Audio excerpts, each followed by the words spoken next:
All right, we now have a picture from Apollo 11, so let's go to Houston for the conversation between the spacecraft and Houston, and we'll see these pictures. There's the Earth. The Earth from 130,000 nautical, or about 149,000 statute miles.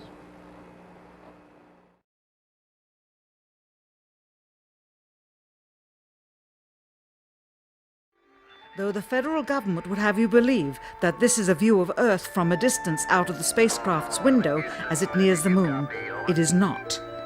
What they have ingeniously done is placed the camera at the back of the spacecraft and centered the lens on a circular window in the foreground, outside of which it is completely filled with the Earth in low orbit. The circumference of the window then appears to be the diameter of the Earth at a distance, with the darkened walls of the spacecraft appearing to be the blackness of space around it.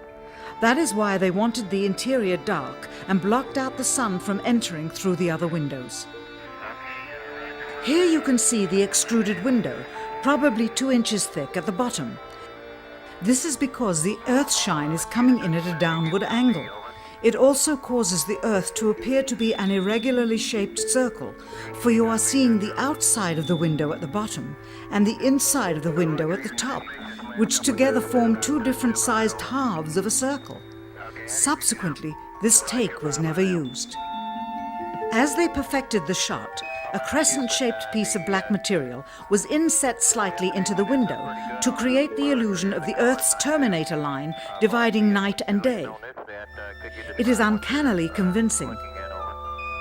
During this segment, intended to be edited and played back later for the worldwide television audience, dated July 18, 1969, Neil Armstrong condemns himself as he states that he is 130,000 miles out, or halfway to the moon, as the NASA flight log also states on this date, when he is in reality in low Earth orbit of a few hundred miles. Roger, Houston, Apollo 11. Calling in from about 130,000 miles out. Here, during another segment, also intended to air after review, Neil Armstrong falsely explains to the viewers how the shot is attained by putting the camera's lens to the window's glass, as it would have to be if they were the claimed distance away from the Earth. We only have one window that has a view of the Earth, and it's filled up with the TV camera. If the window was completely filled up with a TV camera, as he stated, then an astronaut's arm would not be able to get between the camera and the window, as it obviously does here in this outtake. South America becomes invisible just off beyond the Terminator or inside the shadow. You can also notice how the astronaut operating the camera reacted to the mistake by attempting to pan away from it. Blue cast. See white bands of major cloud formations across the Earth. And you see... This is a segment that they believed wasn't even being recorded, much less suitable for broadcast, for the lens was being zoomed out and the scene was being changed to that of an interior of the astronauts at work, and apparently the stop button popped back up on the recorder without notice. Here is the diffused work light that they used to see camera controls, but not throw light onto the spacecraft's wall. Here they remove part of the crescent insert.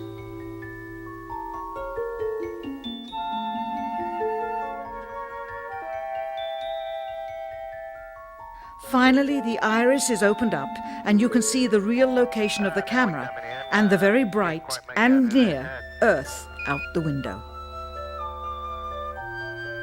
Here is the slate for the 19th of July, and the same shot of trickery on the 19th of July, and then the 20th, and the same misleading shot on the 20th. Later that evening, they were said to be walking on the moon. How can this be when they were in Earth orbit only 9 hours earlier, and the moon is some 3 days' journey away? Furthermore, if they genuinely went to the moon, why would they be faking any part of it? Why this trickery with the window? By faking being halfway to the moon, it becomes apparent that they did so because they could not even go halfway.